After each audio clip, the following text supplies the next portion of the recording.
So I'm sharing the screen with you and the recording has been started. Okay. So here we will talk. Yesterday you have some questions, right? Yes, sir. So can you tell me that what type of question those?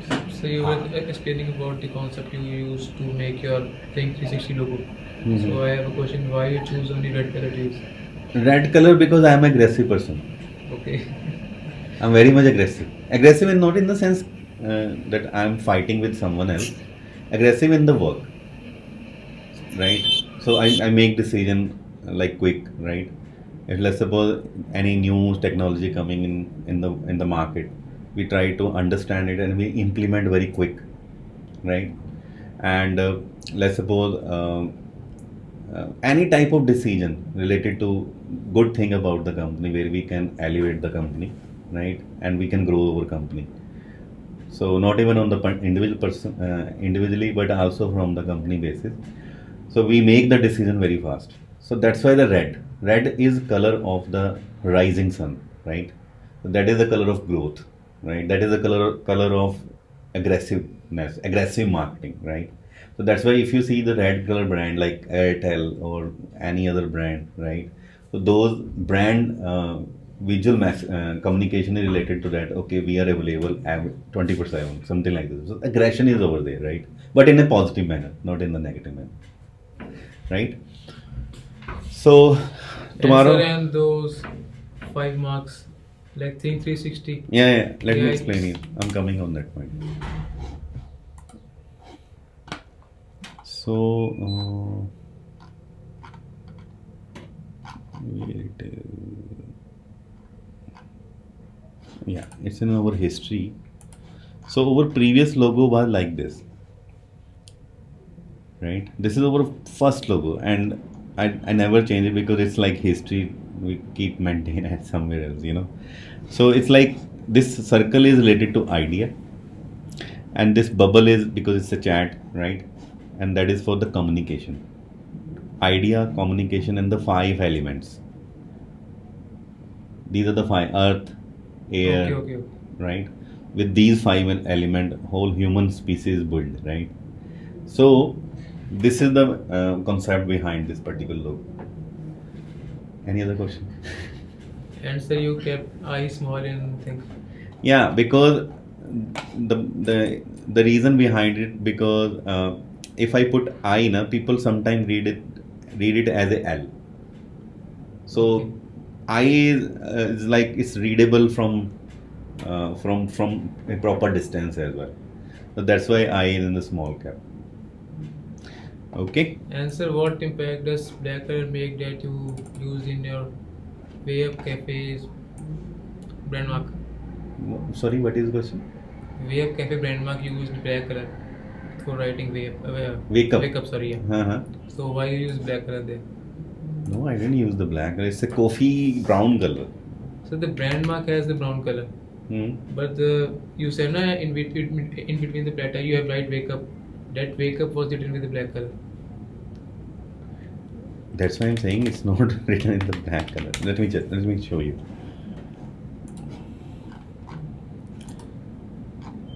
So it's not black. It's dark brown. Coffee dark brown. Okay, I saw on the internet. Okay. They were saying black color. It's not a black color. Okay. So today let's start about the success matrix. Yes, sir. Okay.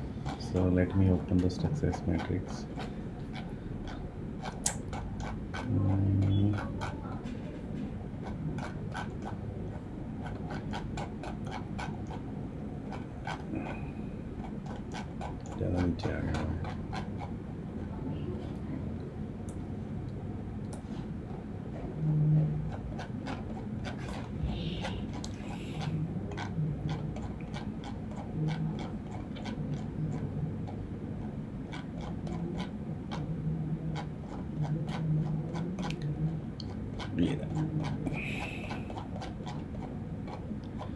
So, as I explained little bit about the success matrix yesterday, right?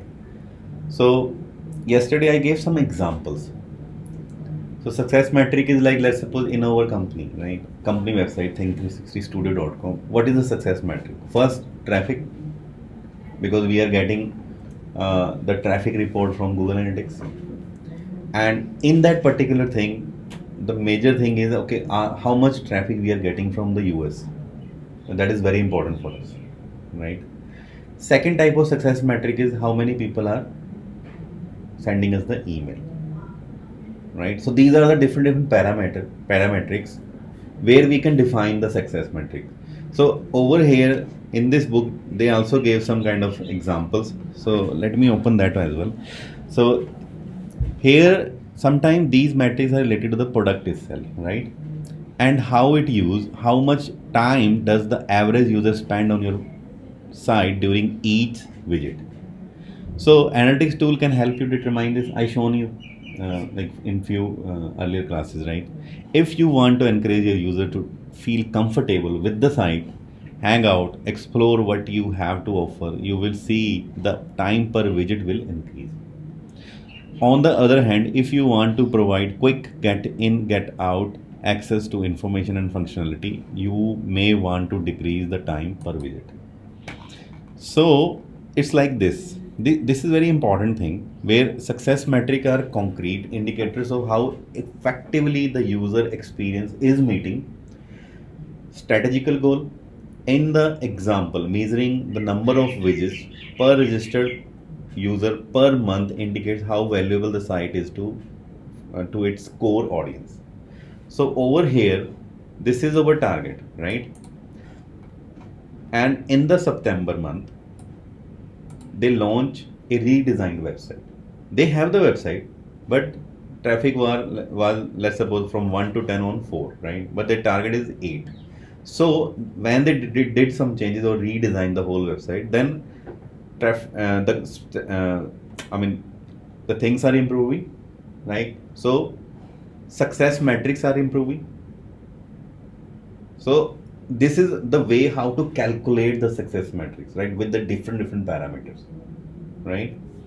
And let's suppose if you go down, so this parameter is related to widget per month. So you can say like this is 1000, 2000, 3000, something like this, and 4000 widget was per month. But when they redesigned the website, added more content, introduced the new blog, informative website, then they waited some time, like October, November, right? And in December they shoot the traffic, and they reach to their success metrics. Okay, so whenever we create the UX, so we should define that, okay, what type of success market or what type of business goals or what type of business objective we have to fulfill, right? Before start creating the UX, and that is the part of the strategy, right? So like what type of strategy you are making your company product or digital product, mobile app, or any physical product UX, right? So this is one example. Second, this is a lot of theory. So I mean, these are mostly on the visitors come back and all, So today, visitor come back, we will talk one terminology. This is that is called user retention. I discussed, I think, last time, user retention. So because this user retention is like, let's suppose your business goal is like, or user success metrics is like, okay, you would like to touch the 80,000 traffic, right? Like I shown you in the graph, right? But there is other success metrics which I discussed yesterday, right? So another one is, okay, you launch your website, right? Then how many users are subscribing your product? That is also a part of success metric, because traffic can come and go. Maybe your product is not good in the market, but your blog is very powerful, right? User is coming, but they are not converting into a customer.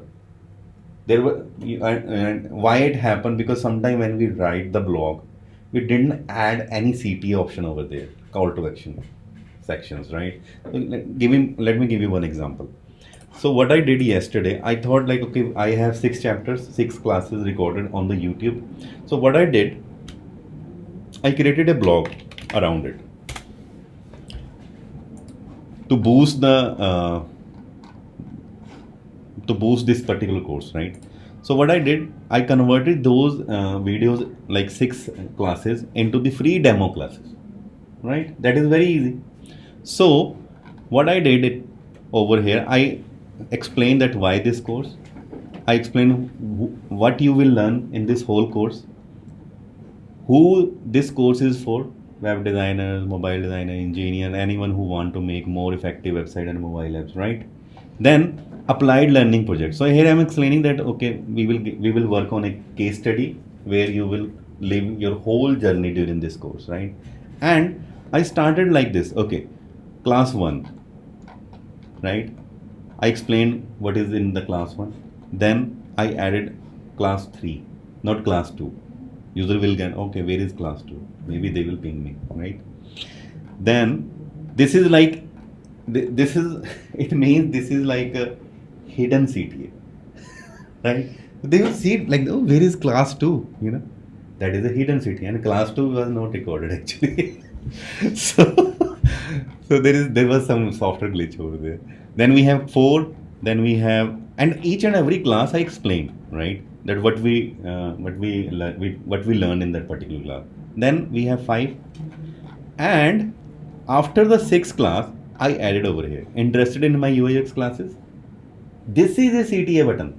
This is a CTA section where what I did, learn more about this course. Okay, user will click here, then they will land on this particular page. So my blog with proper demo classes recommending this particular course. This is how the digital marketing work. So this type of marketing we call recommendation wali market, right? So over here I explain, okay, 3 months complete with the suggested pace of one hour daily, live one-on doubt solving, right? Certification, internship, and call now for more details. Simple. No email, nothing. They will and they will click on it and it will dial. So this particular thing is called CTA. And what is the user retention is, let's suppose user studies 1 chapter, 2nd chapter, 3rd chapter, right? They will convert into the, let's suppose in the, as a student, right? They join our classes, right? Or any other branch. So with the student, there is no retention actually, because they live their 90 days journey, they completed their UX study, and they will leave us. But let's talk about any e-commerce product, right? There is an e-commerce app, right, where you are selling the groceries. User came on your application, they subscribe, right? And after that, they convert into the customer. They buy the product, right? And grocery is the important thing which is required every month, right? And what type of goodies that particular app can give, so that you can attract those already converted customer, right, again and again. That whole process called the user retention, right? It's not user attention, it is retention. Yeah. So how they will come again and again and buy the product. So let me give you an example. Let's suppose I bought the product, right? I bought my grocery of let's suppose 2,500 rupees, right? And I forgot that app. I totally forgot that app. Suddenly, after few weeks, 3-4 weeks, app sent me the notification. Hey, if you will purchase, if you will shop for 3,000 rupees, we will give you 10% discount. I will definitely go over there. And because I'm not even purchasing, they are also sending the grocery at my home. I don't have to go anywhere, right?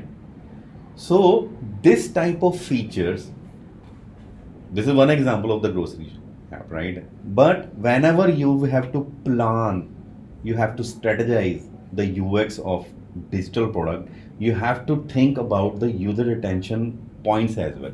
That how we can retention over converted users, right? Very important. So these type of goodies we have to give, right? Second type of thing, let's suppose I'm doing shopping, I'm getting credits, right? So there is one brand that is called, very famous brand here, Future Group brand. They have the green, that is also a grocery shop, very big grocery shop. I don't know what is the name it is. So what they do, they have their app, right? So you, whenever you will do the shopping over there, na, so they will take the bills from that app, and once that has been converted and the bill has been generated, so they will give you some credit points. Why? Let's suppose I done my 1,000 rupees shopping. 1,000 rupees is equal to 100 credit points. This is example number 2, right? And those 100 points I can debit in my next shop, and I can get 5% off. In that particular scenario, I have to go to the grocery shop, then I have to do the everything, right? And the first example is that is totally digital, right? I have to do everything like, just like example of the grofers. So grofer is an app which is actually giving the grocery from the app only. They don't have any local stores, right? Similar manner, Big Basket. Big Basket also have no outlets over there, right? So you have to do everything from the application, right? So this is called user retention. Very important thing. You have to understand this thing. So let me come on. Is it clear, guys? Yes. Okay. So this means is visitor come back. Why I pick this particular word, the user retention? We have to strategize over UX so that user will come back again and again, right?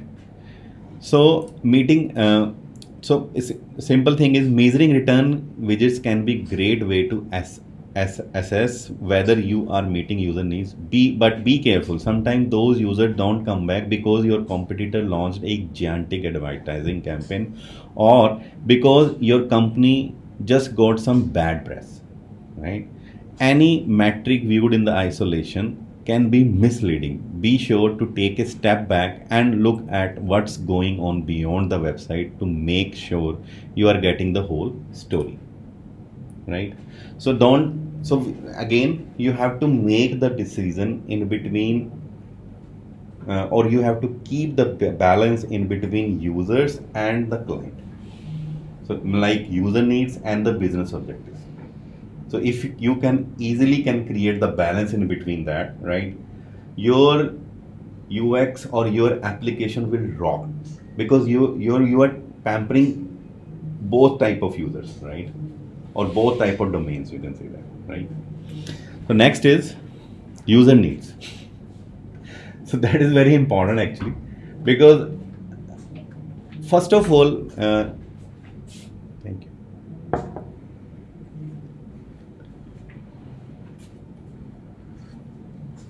So what is user needs? Tell me.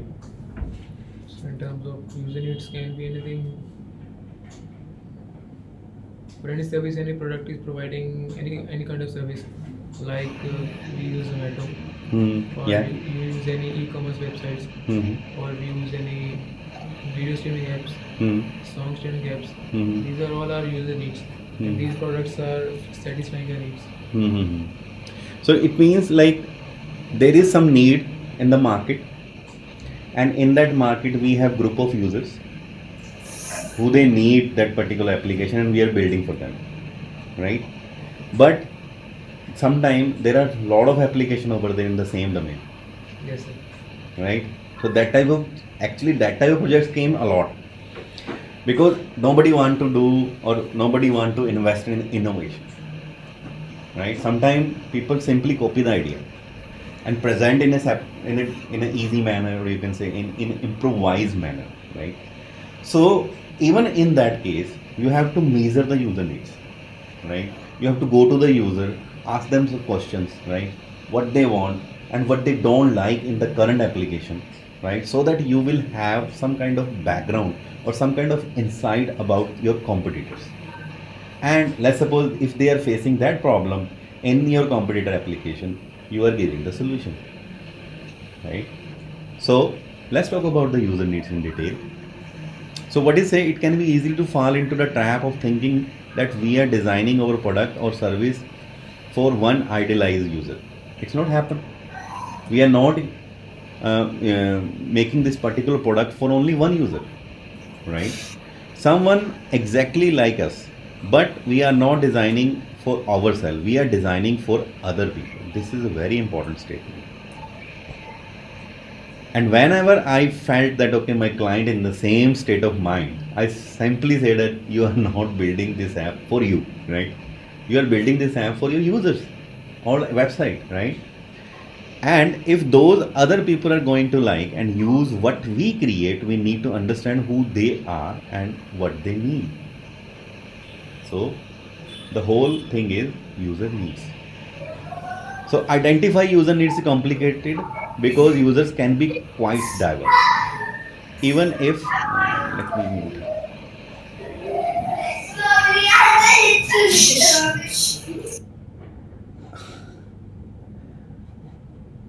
Okay, so identify user needs is complicated because user can be quite diverse. Even if we are creating a website or mobile app for use inside our organization, we still may have to address a wide range of needs. If we are creating a mobile app intent for a consumer audience, the possibilities increase exponentially. So let's talk further about the user needs. I would like to share one very important information because now he talk about website and mobile app both, right? Nowadays, are you guys seeing the television? Yes, sir. On daily basis? What type of channel you are watching nowadays? Sub TV, Sony TV. Any sport channel? No. Hmm? Even on sub TV or any application, have you experienced? Vani, keep yourself on mute. Okay, sir. If you have any question, just let me know. So let's suppose there is. Have you ever experienced that on TV advertisement? There are almost 70 to 80% ads related to the digital startups. This app, that app, those apps, right? Why? Because the market needs it. Because everybody have the phone in their hand, first of all, and all big companies, they want access of our phone through the application. Yes. They want that user download their app. Why? Because they now got the exact point that they can make their user happy through the application rather than a website or email newsletter. Because on the mobile app, they can trigger a lot of promotional notification rather than spending crores of money on ads, either media, TV, print, right? Or even social media. So if let's suppose we have the application, right? So they can simply trigger a notification like, okay, sales is on. What are you looking for? They will simply say, okay, sales is on in electronics. So what we will do? We go there. At least we will see it. We will browse, right? If we like it, if we need it, then we will buy. It is happening like that. So this is very important. Then next thing is user segmentation. So how you can find the user needs? You can only find the user needs if you know, if you can segment your users. I will explain you over here with the graph. So this is like different users. Yes. Yes. Various users. So user segmentation help us understand user needs better by dividing the entire audience into smaller group of people with shared needs, like this. Very simple graphic, but very effective graphic. Like one group is students.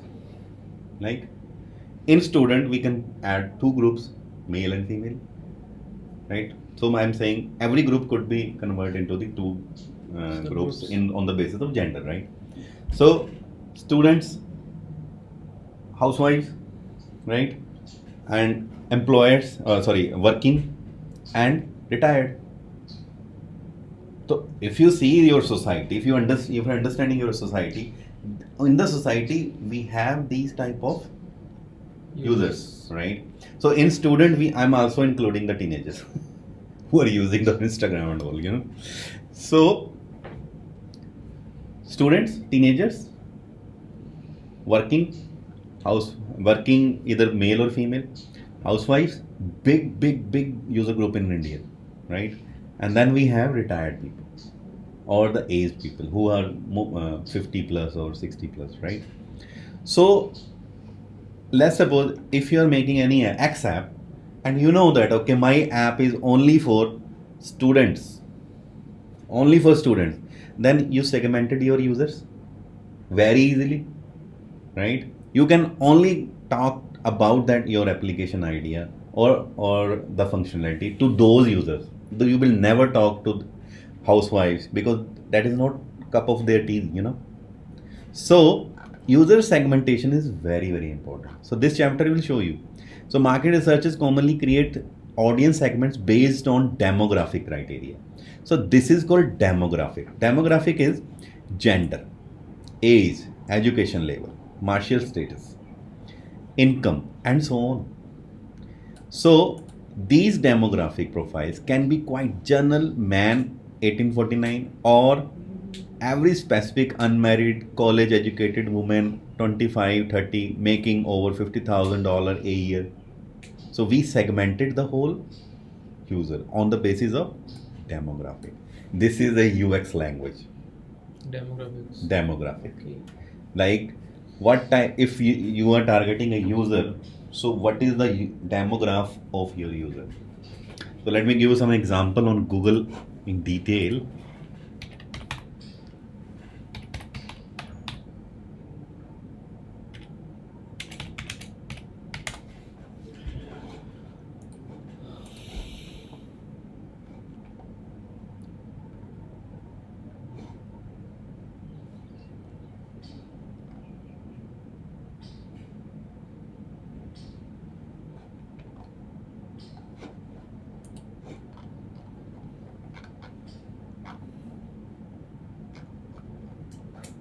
And your user persona will depend on these demographics. So let me give you one example.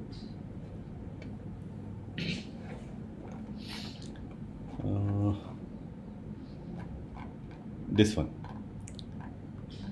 So here they're saying example sales data reveals in key demographics, like business and sales data reveals important information about your product and users, right?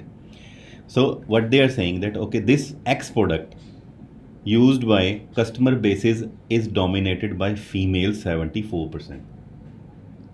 So demographic is not like that, okay, the product which you are building for them. You have to understand that, okay, what type of user will use the maximum, right, by the maximum and your product. So you have to understand that as well in your strategy plan or at least in the user research when you go in the market. Okay, so this is one of the example of the demographics. So there are a lot of demographics. This one is also demographic. Then we have one more example I saw over here, like this. Don't confuse in different graphs, but try to understand the main logic. What is that? That over here a breakdown showing the different cultures and people funded. So it's showing some kind of graphic, right? So again I will come back to that particular page where they are saying that how we can make or how we can understand the demographic on the basis of different parameters. These are the major parameters, right? If we are going on, so this is more for regarding the B2C application, business to customer, right? For B2B, demographic could be changed or could be wider than B2C, right?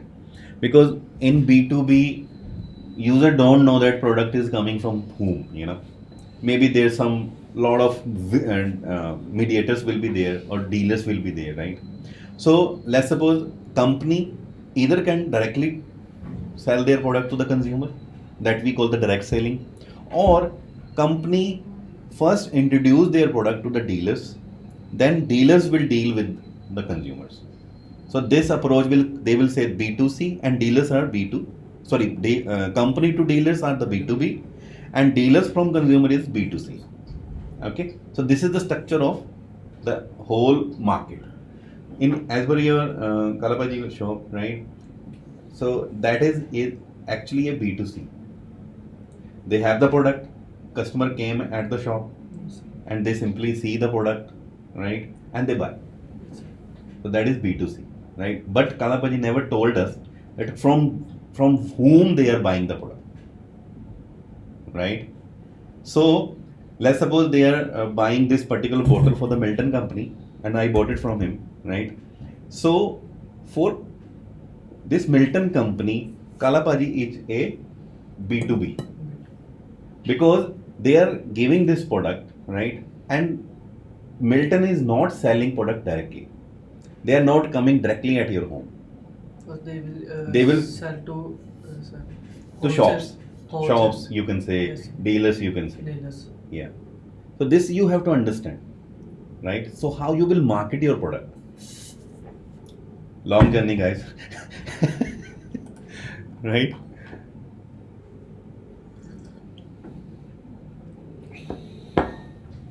So demographics are not the only way you can look at your users. Psychographic profile describe the attitudes and perceptions that your users have about the world or about the subject matter of your site in particular. Psychographic. Every country, even in India, every state have different psychographics. Psychographic means psychology. Graphic means depend on the graph. Okay. So like let's suppose if any US company would like to launch the product in India, right? One example, if they will simply say 5,000 rupees, user might be maybe they say, oh, this is very costly, but with them when they will say 4,999, 4,999, so this is our Indian psychology, right? We think like that, right? We say, okay, it's in sale, it's in an offer, right? Maybe you both are, have you visited any other country except India? No, never. Okay, let me tell you experience. In India, KFC have different taste, and let's suppose if I visit in US or Europe, both even US and Europe have different tastes. Product is the same, that is the chicken, right? Why? Indian people, and in India only KFC sell the vegan products or veg products, right? Veg burgers or veg buckets, right? It's not available not even in US, not even in Europe. So that is a cultural difference, right? In India, we know, those companies know that, okay, if we will keep, because in India families are very big, right? So they say if they would like to cater or entertain the families, they have to keep veg products in their outlets. So this is called psychographic, right? Are you getting my point? Yes. So let's read again. You will get more insight about it. Profile describe the attitudes. So this is our attitude. That in whole family might be two person who will eat the non-veg, right? But else all family is on vegan or the veggies, right? So what they will do? So two-person have to eat the veg in the KFC, right? So it happens. Then they have the perceptions that your user have about the world and about the subject matter of your site in particular. And in India, we have various religious. We are very religious people. Religions, a lot of religions over here, right? So every religion have their own laws and all, So that is just another thing. So that's why India is a very diversified country, right? It's very hard to business in India actually for the foreign companies. So people in the same group, location, income level often have similar attitudes, but in many cases demographically identical. People have very different ways of seeing and interacting with the world. That's why uncovering the psychographics of your users can give you insights you cannot get from demographics, right? Talking on the globe, not enough. You have to actually understand the ground truth. You have to visit India if you want to launch your US brand in India. This is what it means, right? And it happened for us as well. We are here, but we are building a mobile application for US market, so you have to understand their culture, right? So they are talking about the web, like when developing a website, technology, product. There is another very important set of attitudes to consider: the user attitudes towards the web and technology itself. So we will talk a lot again. We can talk a lot of again regarding this thing. So we will we will continue tomorrow from chapter or page number 24, right? Oh, sorry, 44. So let me add over here so that I will get remembered, right? So do you have any question, guys, for today? I session was a little longer, right? But I cannot discuss today the growth.design. So let's talk about it. Without that, I think I missed something. So on growth design, let's talk about two psychologies. One is the priming. So priming is previous stimuli influence users' decision. So means subtle visual or verbal suggestion help users recall specific information, influencing how they respond. Priming works by activating an association or representation in user's short-term memory just before another stimulus or task is introduced. Got your point? No, I know that. So let me give you one example quickly. In US, one term that is called micro interaction. Have you heard about it? Micro interaction. Interaction. Interaction. Yeah. This is called micro interaction. You insert your email, it give you, Okay. it explained you with the graphic. So I wrote 2 articles on this particular topic. So another one is like this. You open the page, but it's broken. Rather than simply showing, and that will really annoying for the user that if the page is not opening. But you can satisfy your user with these smart graphics or funny graphics. Next, complete. So these small interaction will actually helping the primal thing, right, of your user. So it will it will stimulate the whole user experience, right? The user will know that okay, what is their current step and what they have to do then on the next step, right? So another example over here. Let me show you the good one. Okay, you see data inputs. They created the credit card experience similar like the credit card. So smart UI, call to action. Thank you.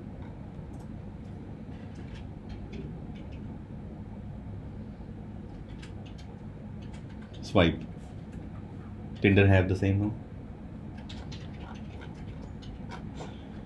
So this is the priming thing, that we have to give some tips either through text, stickies, tool tips, so that they understand that particular UI and perform their task. This is the meaning of the priming. Next,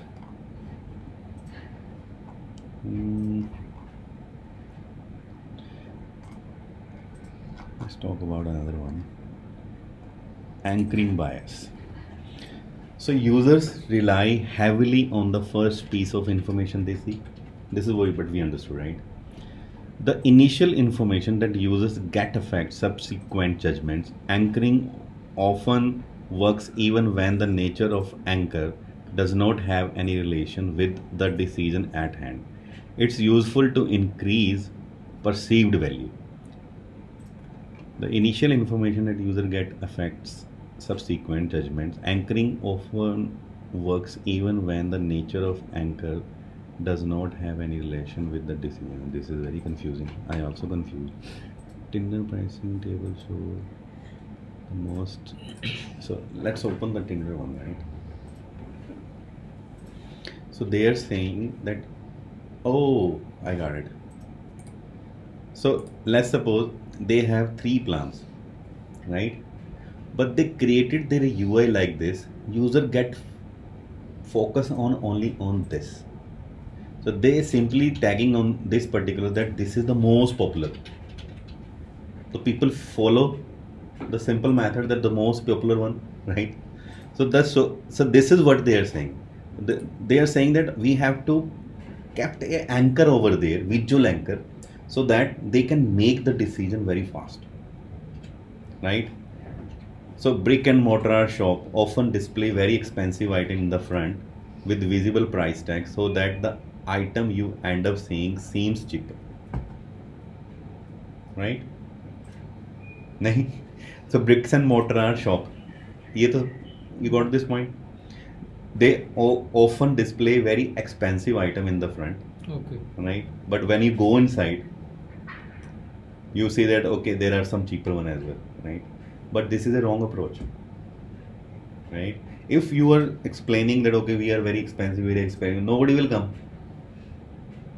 Or the only in 100 or 1,000 people, only one guy will come who can buy the product, right? But this is the exact approach we have to follow. We have to, they have like $5, $8 and 1 month as well, right? But they are saying that this is the, you are saving over here 37%, right? Then user will make the decision, okay, let's go with the 6 month, let's do this for the 6 month. But they are not promoting the fun 1 month, because they also want the user buy the bigger package, right? So this is how the whole conversion work, right? Any other question in this? No, sir. Okay, so I think that's it for today from my side. We will talk tomorrow, right? Okay, thank you, Mani. Thank you, sir. Okay, take care.